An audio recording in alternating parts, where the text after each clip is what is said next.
Assalamualaikum warahmatullahi wabarakatuh. Di sini kami akan menjelaskan tentang anomaly detection. Sebelumnya perkenalkan, nama saya Ali Mulya Wibawa dengan NBI 1412200 150. Saya Muhammad Zainul Abidin, NBI 14122000144. Saya Dimas Reza Fernandi dengan NBI 141220154.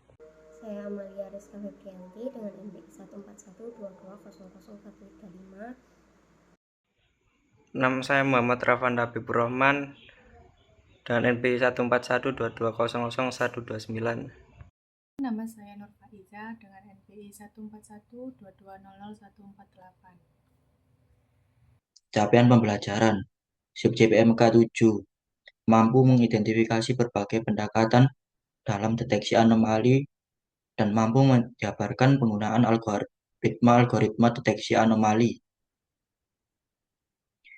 Indikator poin 7.1 ketepatan mengidentifikasi dan menjelaskan pengertian dan aplikasi dari deteksi anomali. 7.2 ketepatan mengidentifikasi dan menyebutkan beberapa pendekatan dari deteksi anomali. 7.3 ketepatan menerapkan dan menjabarkan algoritma deteksi anomali. Outline konsep dasar, pendekatan grafik, pendekatan statistik, nearest network based approach, clustering based. Anomali atau outlier detection. Apa yang dimaksud dengan anomali atau outliers? Yaitu himpunan data yang sangat berbeda dengan data yang lainnya. Selanjutnya, variasi dari permasalahan deteksi anomali atau outlier. Jika diberikan basis data D, menemukan semua titik data X, elemen D dengan anomali skor lebih besar dari suatu nilai threshold T. Jika diberikan basis data D, menemukan semua titik data X elemen D dengan mempunyai anomali skor Fx sebanyak N terbesar. Jika diberikan basis data D yang mengandung titik-titik data yang kebanyakan normal tetapi unable dan sebuah data tes X, hitung anomali skor dari X yang berhubungan dengan D. Aplikasi credit card fraud detection, telecommunication fraud detection, network intrusion detection, fault detection. Pentingnya anomali detection. Sejarah penipisan ozon. Tahun 1985, 3 peneliti yaitu Farman, Gardiner, dan Shaklin dibingungkan oleh data yang dihimpun oleh British Antarctic Survey yang menunjukkan level ozon di Antartika menurun 10% di bawah level normal. Mengapa satelit Nimbus 7 mempunyai peralatan luar angkasa untuk mencatat level ozon, tidak mengenali untuk mencatat konsentrasi ozon yang rendah? Konsentrasi ozon yang dicatat oleh satelit adalah sangat rendah. Oleh satelit dianggap sebagai outlier oleh program komputer dan diabaikan. Anomaly detection. Tantangan. Berapa banyak outliers yang ada dalam data? Metode unsupervised validasi dapat sangat menantang, menemukan jarum di tumpukan jerami. Asumsi ada observasi yang lebih normal dibandingkan data observasi yang abnormal, yaitu outliers atau animalis dalam data tersebut. Skema anomaly detection. Langkah utama, bangun suatu profil kondisi normal. Profil dapat berupa pola atau summary statistik untuk keseluruhan populasi. Gunakan profil normal untuk mendeteksi anomali. Anomali merupakan observation untuk mempunyai karakteristik yang sangat berbeda di profil normal. Tipe dari skema anomaly detection, graphical dan statistical based, distance based, model based. Ada pendekatan grafis, metode visualisasi, boxplot 1 min D menampilkan distribusi data dengan menggunakan kuartil Q1 yaitu median dan Q3 data yang berupa di luar whisker garis di atas dan di bawah kotak dianggap sebagai outlier.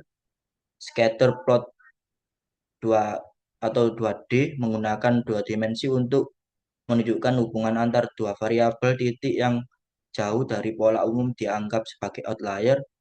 Spin plot sama seperti scatter plot tetapi dalam 3 dimensi. Keterbatasan menghabiskan waktu, yaitu analisis visual memerlukan waktu terutama untuk dataset besar. Subjektif, interpretasi outlier bergantung dengan pengamatan individu sehingga bisa membeda antara orang satu dan lainnya.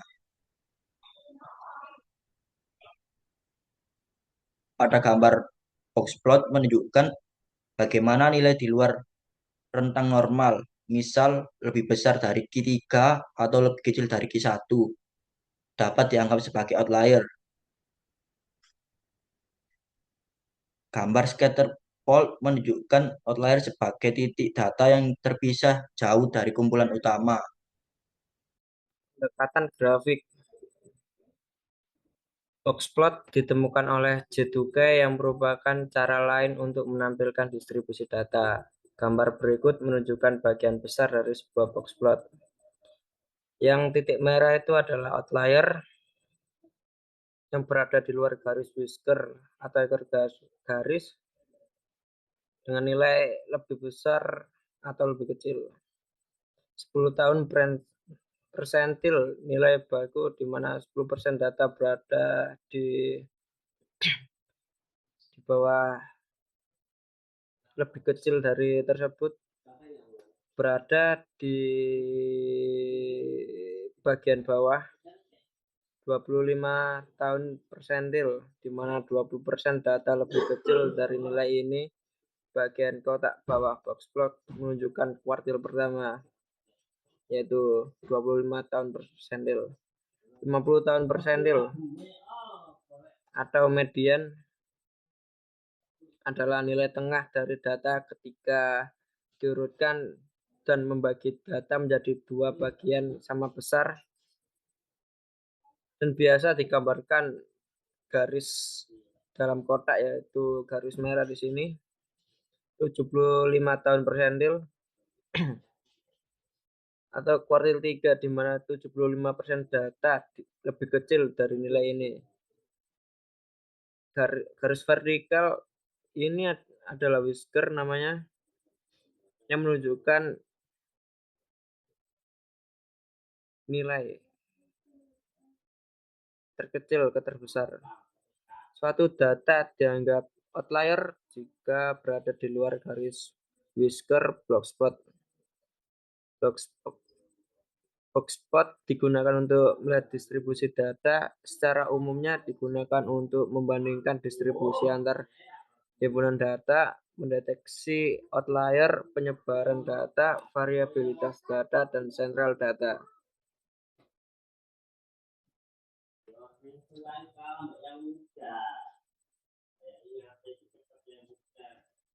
Pendekatan grafik. Dalam scatterplot, nilai atribut menentukan posisi. Scatterplot 2 dimensi paling umum. Meski dapat mempunyai scatterplot 3 dimensi, seringkali atribut tambahan dapat ditampilkan dengan menggunakan ukuran, bentuk, dan warna yang menyatakan objek-objek. Akan sangat berguna mempunyai array dari scatterplot yang dapat memberi ringkasan hubungan dari beberapa pasang atribut. Dalam gambar menunjukkan sebagian besar titik membentuk pola utama yang menunjukkan hubungan X dan Y positif. Dalam hal ini nilai X dan Y meningkat secara bersama. Dalam gambar ini juga ada outlier, yaitu titik data yang tidak mengikuti pola umum. Alasan outlier itu muncul mungkin ada kesalahan pengukuran atau data ini memiliki nilai ekstrim dan tidak terdistribusi secara normal. Pendekatan statistik. Asumsi sebuah model parametrik yang menggambar distribusi data, misalkan normal distribution, menerapkan suatu tes statistik yang bergantung pada distribusi data. parameter dari distribusi yaitu mean, variance, jumlah outlier yang diharapkan, confidence limit. Gambar tersebut menunjukkan pada sumbu horizontal yaitu data value dan sumbu vertikal yaitu menunjukkan probabilitas. Dan kurva seperti lonceng ini menunjukkan area di tengah kurva yaitu 95% of area atau data yang disebut confidence interval. Confidence interval adalah rentang nilai yang diharapkan yang mencakup sebagian besar data. Dan 2,5% bagian kiri ini adalah data terkecil dan 2,5% bagian kanan adalah menunjukkan data terbesar. Nilai di luar confidence interval disebut outlier karena memiliki probabilitas kecil terjadi. Interpretasi jika data mengikuti distribusi manual. Jika mengikuti distribusi normal, maka sebagian besar data akan berada di nilai tengah yaitu 90% of area. Outlier di luar 95% of area menunjukkan data yang tidak biasa atau anormal.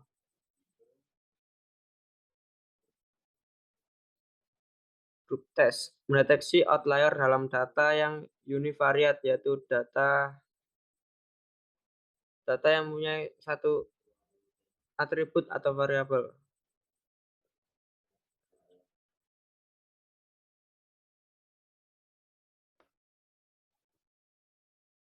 Asumsi data berasal dari distribusi normal. Mendeteksi satu outlier setiap waktu. Menghilangkan outlier dan mengulangi lagi. Uji groups didefinisikan untuk hipotesis HA0 jika ada outlier dalam data. HA ada sedikitnya satu outlier. Group text statistik. G sama dengan max dalam kurung X min X rata-rata atau X bar per S standar deviasi. Dengan X bar dan S yang menunjukkan sampel mean dan deviasi standar. Masing-masing statistik test groups adalah deviasi absolut terbesar dari sampel mean dalam satuan deviasi standar sampel. Ini adalah versi dua sisi dari tes. Test group juga dapat didefinisikan sebagai salah satu uji sisi berikut. 1. Menguji apakah nilai minimum ada outlier. Dengan G sama dengan Y bar min Y min per S. Dengan Y min yang menunjukkan nilai minimum. 2. Menguji apakah nilai maksimum adalah outlier. Dengan G sama dengan Y max per Y bar per S. Dengan Y max yang menunjukkan nilai minimum. Signifikan level A alpha.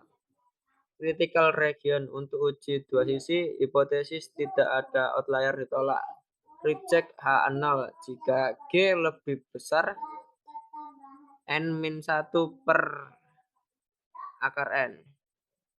Akar T kuadrat A per N, N-2 per N-2 plus T kuadrat A per N, N-2 dengan T A alpha per 2N, N-2 yang menunjukkan nilai kritis distribusi T dengan N-2, derajat kebebasan dan tingkat signifikan A alpha per 2N.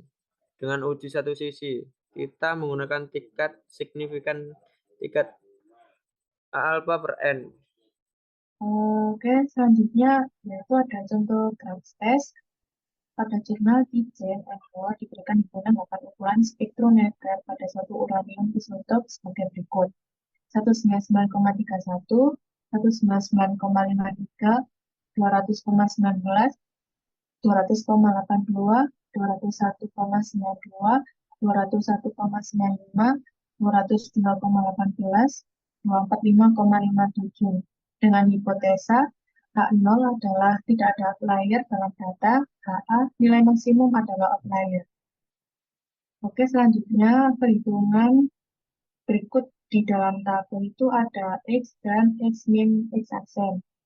Dengan hasil tes statistik, G sama dengan 2,4687 didapatkan dari meannya, X bar sama dengan 206,4338, standar deviasi 15,85256, max, X min X aksen sama dengan 39,13625. G sama dengan perhitungan G sama dengan max, X min X bar per S sama dengan 39,6125 per 15,85256 dengan hasilnya 2,468765. Nilai signifikan levelnya alfa sama dengan 0,05, critical value untuk uji satu sisi atas 2,065, critical regionnya reject H0 if G lebih besar dari 2,65, yaitu berdasarkan perhitungannya G sama dengan 2,4687 lebih besar dari 2,065, sehingga hipotesis 0 ditolak, di mana bahwa nilai maksimum sebenarnya dapat dianggap sebagai outlier pada signifikan 0,05. Berikut ada contoh soal yang bisa dikerjakan. Oke, lanjut. Ada pendekatan statistik, likelihood approach, asumsi himpunan data D terdiri dari sampel dari suatu distribusi gabungan dari probabilitas, gabungan dua probabilitas. Yang pertama ada M, distribusi mayoritas atau utama, A, distribusi simpangan. Pendekatan umum, mula-mula asumsikan semua titik data berada di M. Misalnya, LTD adalah log likelihood dari D pada waktu T. Untuk setiap titik XT yang berada di M, pindahkan ke A. Misal LT plus 1D adalah log likelihood baru, hitung beda, delta sama dengan LTD dikurangi LT plus 1D. Jika delta lebih besar dari D, beberapa nilai ambang atau threshold, maka XT dinyatakan sebagai suatu anomali dan dipindahkan secara permanen dari M ke A. Statistical based likelihood approach, data distribution D sama dengan 1 min lambda M tambah lambda A. M adalah sebuah distribusi probabilitas perkiraan dari data. Dapat didasarkan pada beberapa metode pemodelan. A merupakan asumsi awal untuk distribusi uniform likelihood pada waktu T. Persamaan likelihood ini menggambarkan hubungan probabilitas dalam suatu model. Ada dua model. Yang pertama, fungsi likelihood N1 dan N2 itu merupakan kelompok data yang dibagi berdasarkan asumsi model. Yang lambda itu parameter yang mencerminkan proporsi komponen tertentu dalam model. Ada PMXI dan PAXI, yaitu probabilitas masing-masing kelompok. Yang kedua adalah likelihood yang digunakan untuk memudahkan perhitungan karena sifat logaritma yang linear terhadap perkalian. Adapun contoh soal, diketahui rata-rata temperatur sebagai berikut.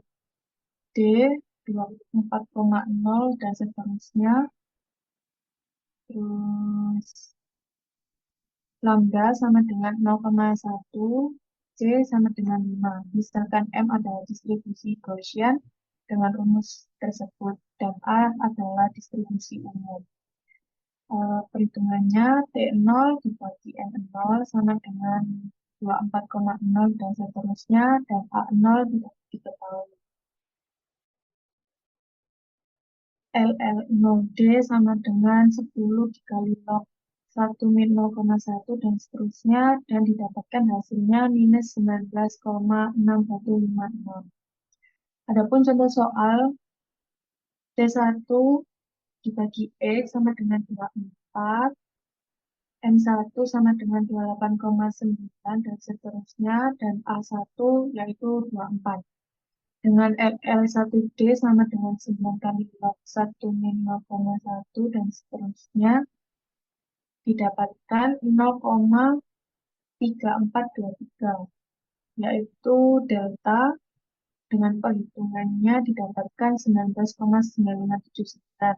Karena delta lebih besar dari 5, karena delta lebih besar dari C sama dengan 5, maka X sama dengan 24 adalah outlier. Dan selanjutnya akan diteruskan oleh teman saya. Baik, di sini saya akan menjelaskan tentang slide 23.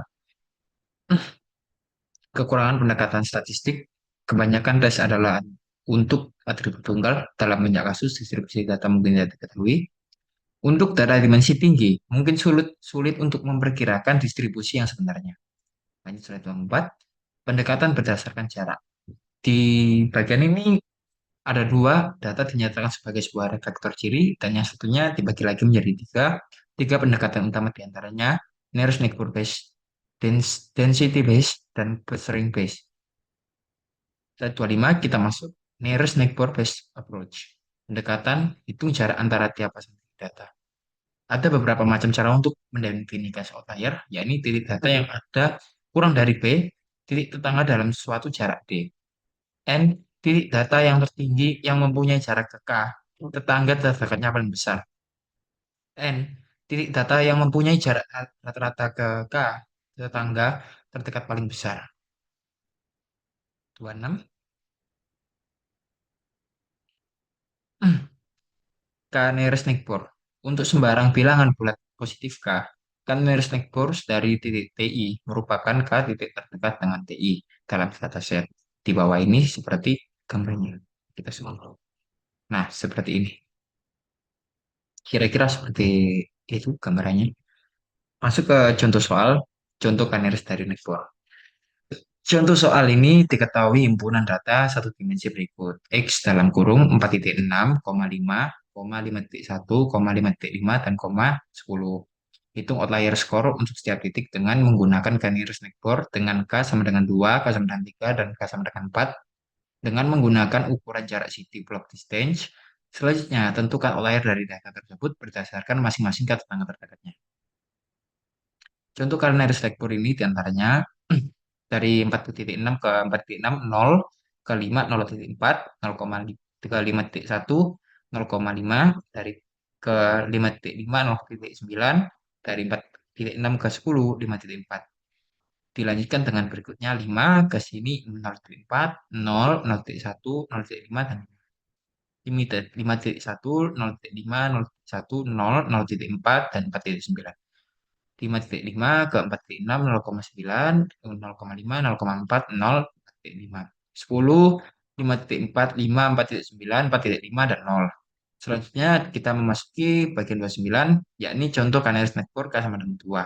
Diketahui dua jarak terkecil 4.6 ini ke sini 0.4, 0.5, 5, 0.1, 0.4, 5.1, 0.1, 0.4, 5.5, 0.4, 0,5, 10, 4.5, dan 4.9. Dari situ didapatkan data yang paling besar dimasukkan ke dalam outlier score. Yakni dari sini diketahui data besar 0.5 diambil, maka diambil 0.5.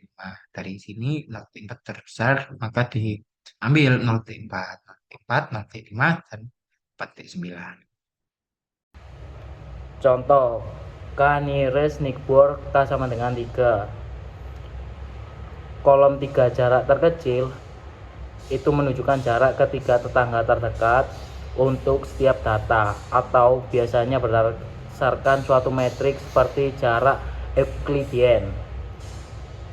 Contoh baris pertama memiliki jarak 0,4, 0,5, 0,9 ke tiga tetangganya. Kolom outlier score itu menunjukkan skor outlier yang dihitung berdasarkan jarak-jarak terdekat tersebut. Skor ini mencerminkan seberapa jauh data tersebut dari rata-rata jarak ke tetangga. Semakin tinggi nilainya, semakin besar kemungkinan data tersebut outlier.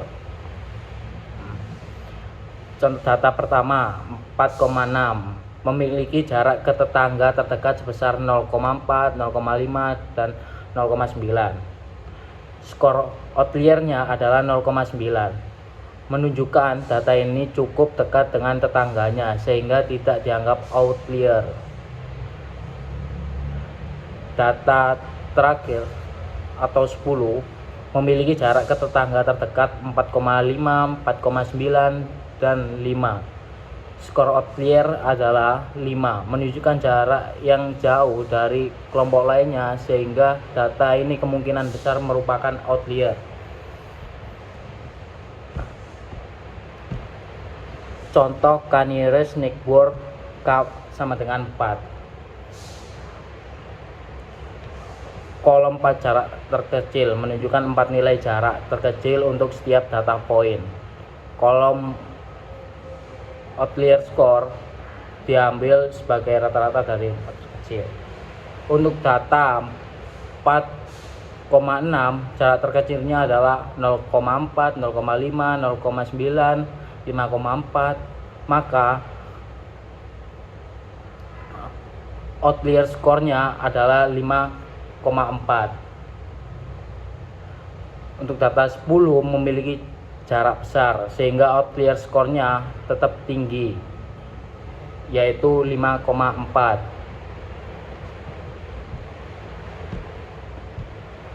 Outliers in lower dimensional projection. Dalam ruang dimensi tinggi, datanya jarang dan ide mengenai kedekatan menjadi tidak berarti.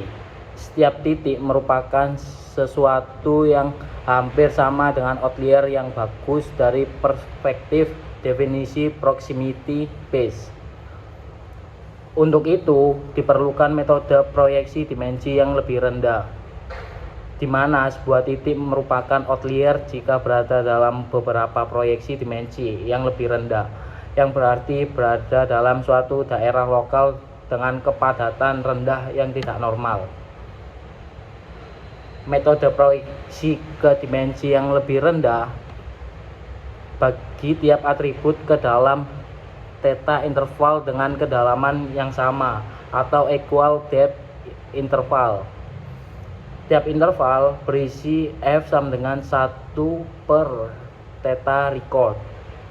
Misalkan kubus K dimensi dibuat dengan mengambil range grid dari K dimensi yang berbeda. Maka, jika atribut berdiri sendiri, diharapkan daerah tersebut berisi suatu fraction F pangkat K record. Jika ada n titik, kita dapat meyakini bahwa kepadatan dari kubus D adalah S D sama dengan N D dikurangi N dikali F K kuadrat F K kuadrat per akar N dikali F K kuadrat dikali 1 min F kuadrat. Negatif sparsity mengindikasikan kubus berisi sejumlah titik yang lebih kecil dari yang diharapkan. Contoh, diketahui N sama dengan 100, total jumlah data adalah 100. Theta sama dengan 5, data dibagi ke dalam 5 interval. Theta menunjukkan jumlah interval.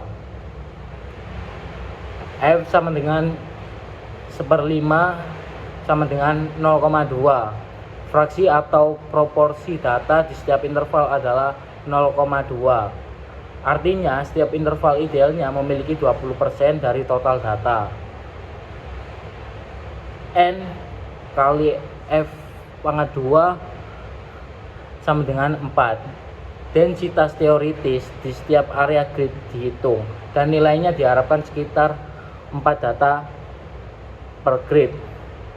Dari gambar plot itu kita lihat Titik merah tidak data biasa atau bukan outlier. Sebagian besar titik merah tersebar di area grid yang memiliki distribusi normal atau sesuai dengan kepadatan yang diharapkan. Lalu titik biru outlier atau anomali. Titik biru adalah data yang berada di grid dengan kepadatan lebih rendah daripada yang diharapkan. Misalnya, grid tersebut memiliki sedikit titik dibandingkan rata-rata grid lainnya. Ini menunjukkan bahwa data tersebut tidak biasa dan mungkin tidak mengikuti pola utama. Untuk cara kerja proyeksi, grid dibentuk berdasarkan interval. Data diproyeksikan ke dalam grid 2 dimensi. Kepadatan dihitung di setiap grid. Jika suatu grid memiliki lebih sedikit data dibandingkan nilai teoritis atau 4 dalam kasus ini, maka data dalam grid tersebut dianggap sebagai outlier. Density based LOF approach. Untuk setiap titik dihitung kepadatan dari ketetanggaan lokalnya. Hitung lokal outlier factor atau LOF dari sebuah sampel P sebagai rata-rata rasio kepadatan sampel P dan kepadatan ketetanggaan terdekatnya. Outlier adalah titik dengan nilai LOF paling besar. Dalam pendekatan nearest neighbor, P2 bukan merupakan outlier. Tetapi dengan pendekatan LOF ditemukan bahwa P1 dan P2 merupakan outliers. Selanjutnya ada contoh density based approach. Contoh soal 6.4 diketahui himpunan satu dimensi berikut X sama dengan 4.6, 5, 5.1, 5.5, 10. Hitung LOF untuk setiap titik dengan menggunakan nearest neighbor dengan K sama dengan 2 dengan menggunakan ukuran jarak city block distance. Selanjutnya tentukan outlier dari data tersebut berdasarkan masing-masing tetangga terdekat. Berikutnya contoh tabel city block distance. Misalnya jarak 4.6 dengan 4.6 itu sama dengan 0, 4.6 sama dengan 5 itu sama dengan 0.4, 4.6 dengan 5.1 sama dengan 0,5, 4.6 dengan 5.5 sama dengan 0,9, 4.6 dengan 10 sama dengan 5.4, 5 dengan 4.6 sama dengan 0,4, 5 dengan 5 sama dengan 0, 5 dengan 5.1 sama dengan 0,1, 5 dengan 5.5 sama dengan 0,5, 5 dengan 10 sama dengan 5, 5.1 dengan 4.6 sama dengan 0,5, 5.1 dengan 5 sama dengan 0,1, 5.1 dengan 5.1 sama dengan 0, 5.1 dengan 5.5 sama dengan 0,4, 5.1 dengan 10 sama dengan 4,9, 5.5 dengan 4.6 sama dengan 0,9, 5.5 dengan 5 sama dengan 0,5, 5.5 dengan 5.1 sama dengan 0,4, 5.5 dengan 5.5 sama dengan 0, 5.5 dengan 10 sama dengan 4,5, 10 dengan 4.6 sama dengan 5,4, 10 dengan 5 sama dengan 5, 10 dengan 5.1 sama dengan 4,9, 10 dengan 5.5 sama dengan 4,5, 10 dengan 10 sama dengan 0. Maka X distance XY X untuk 4,6 tetangganya adalah 5,51, density X2 nya sama dengan 22, LOF-nya ketemu dengan 0,55, dan untuk X5 tetangga terdekatnya adalah 5,1 dan 4,6. Density X2 sama dengan 4, love-nya sama dengan 0,78. X51 tetangga terdekatnya 5,1, density-nya sama dengan 4, love-nya sama dengan 0,78. Dan X5.5 tetangga terdekatnya 5,1,5, density-nya 2,2, sama love-nya sama dengan 0,55. X10 tetangga terdekatnya yaitu 5,5 dan 5,1, density-nya sama dengan 0,21, sama dengan 14,77. Jadi nilai love untuk setiap titik dihitung, yang menunjukkan bahwa 4,6 bukan outlier. Sebaliknya, love untuk 10 adalah 14,77, menunjukkan bahwa 10 adalah outlier. Untuk berikutnya, clustering basic idea-nya, satu, mengelompokkan data ke dalam kelompok-kelompok dengan kepadatan yang berbeda. Yang kedua, memilih titik dan cluster yang kecil sebagai kandidat outlier. Yang ketiga, hitung jarak antara titik kandidat dan cluster non-kandidat. Jika titik kandidat jauh dari semua titik non-kandidat, maka mereka merupakan outlier. Dijelaskan pada gambar berikut. Titik hitam yang artinya masing-masing titik hitam mewakili sebuah data point atau observasi. Lingkaran merah kemungkinan besar menandai senteroid atau pusat dari setiap cluster. Yang garis ungu itu menghubungkan setiap senteroid dengan beberapa data point di clusternya. Pengelompokan ini bertujuan untuk membagi data point ke dalam beberapa kelompok berdasarkan kemiripan.